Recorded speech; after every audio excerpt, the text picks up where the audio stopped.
In this short video, Michael Ellis talks about teaching a dog to cap or control its behavior when it's in drive.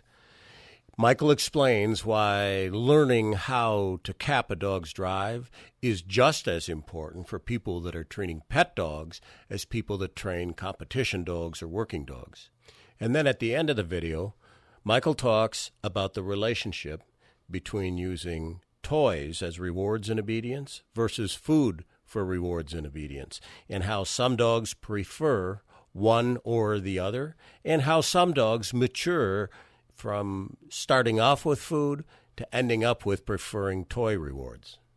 So capping is where you teach the dog to go from an active state to a what we call cap state, where they take energy and they're excited, and you have them put that energy into a stationary behavior of some kind, right? So if I'm teasing my dog with a toy and he's chasing it around, and I hold it out there and he leaps through the air and I go whoop, and he misses it and lands over there, and he turns around like he's going to come flying back at me to get his toy, and I say sit, and he goes and sits, and I say yes and let him come grab his toy.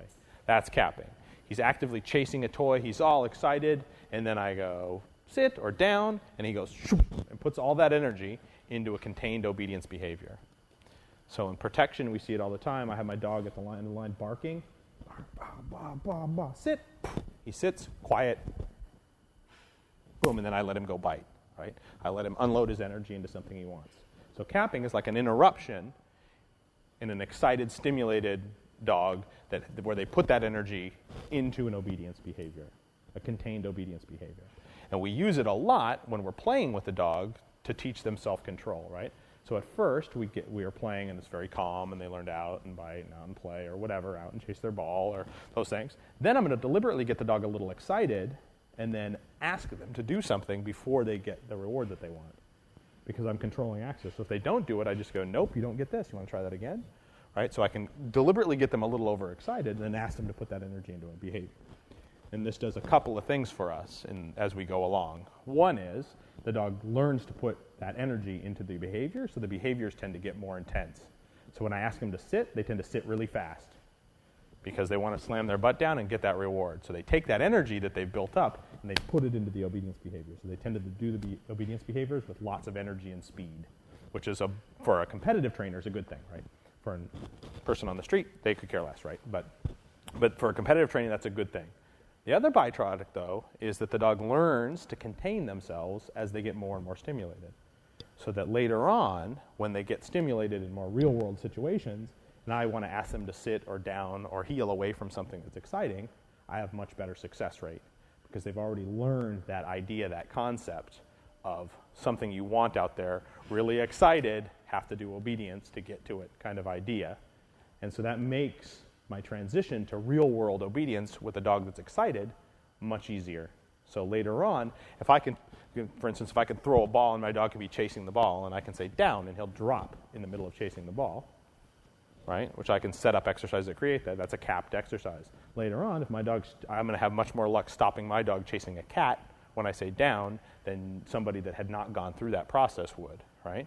And so for us as trainers that aren't necessarily interested in competitive obedience, the byproduct is your dog is better, you're better able to control your dog when they get excited. So we artificially create circumstances where we get the dog excited and control them so that in real world situations where they get excited, we have a better chance of controlling them. So this is what I say to pet dog trainers and pet dog people that say, like, I don't care about how fast my dog sits. For Christ's sake, who cares, right? The benefits are, again, the toy play allows us to exercise our dog, and the capping exercises allow our dog to learn self-control when they're excited. So now your dog comes over, and he's jumping up and down because his best friend comes over, and he wants to smash everybody at the door, and he's leaping up and down like, oh, we got a visitor.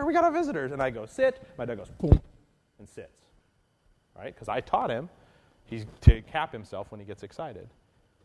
And so then if he doesn't, and I give him a little correction, he goes, okay, I know what that is, wham. But it's not like the first time he hears it is in that situation, and he has no idea what you're talking about. He's never had to contain himself in that when he's excited.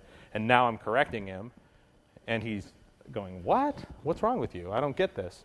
Or he associates it with the other person, and you get superstitious behavior, all the other stuff we talked about.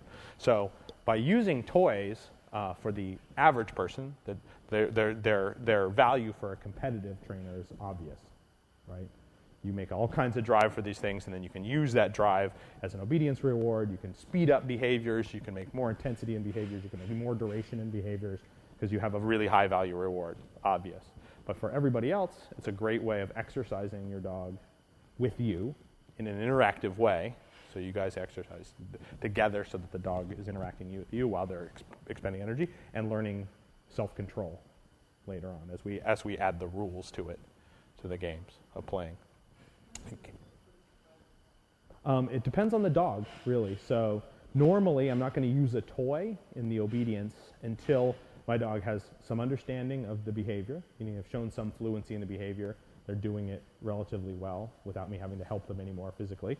And then I have some basic things established in my play relationship. So I don't use a toy in obedience until I have 3 basic things established. One is the dog has to want the toy. So they have to take the toy with really good energy. They have to grab it right away, bite it, tug it, whatever, but they have to be into it. The second is they have to let go of it if I ask them to let go. So they have to have an out. And the third is they have to bring it back to me if I let them have it or throw it for them.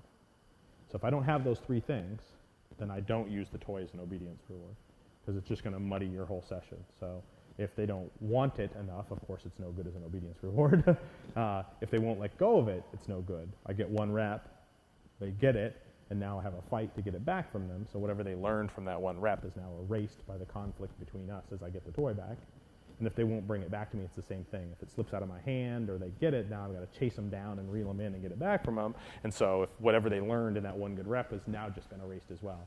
So I kind of iron those things out separately.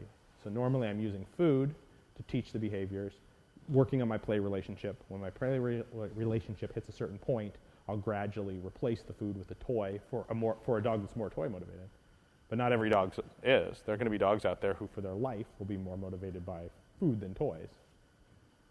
And so that dog, I'll stay with food. That'll be the reward of choice for their life. Doesn't mean I won't try to play with them, but I'll give them what they want most as their reward. But for most of our working dogs, they hit a spot. They're usually more food motivated when they're little, and it gradually switches until as they get older and older, they're more toy motivated than food motivated. And some can switch back and forth, but almost all of them have a preference, one way or the other. And you'll get some dogs that once you start using a toy in a session, you won't be able to go back and use food. Like once they've had the toy once, they'll spit food right out of their mouth. They're like, nope, give me the toy. And you'll get other dogs that are fine. They shift back and forth, no problem. And with puppies, it's frequently once you've given them a piece of food, you can't get them to play. Like while they're little, their food drive tends to override their play drive because they don't have enough repetitions in the prey behavior to be really into the play. And so you give them a couple pieces of food and then try to get them to chase a toy, and they're like, no, where's the food? Right? But that tends to switch as they get older. And with most, especially when you start dealing with working lines of working breeds, usually by the time they're done, their toy drive overrides their food drive. Our Leerburg website has close to 300 free streaming videos. If you're new to our newsletter, you may want to visit the library of these videos. We also have a large selection of dog training DVDs.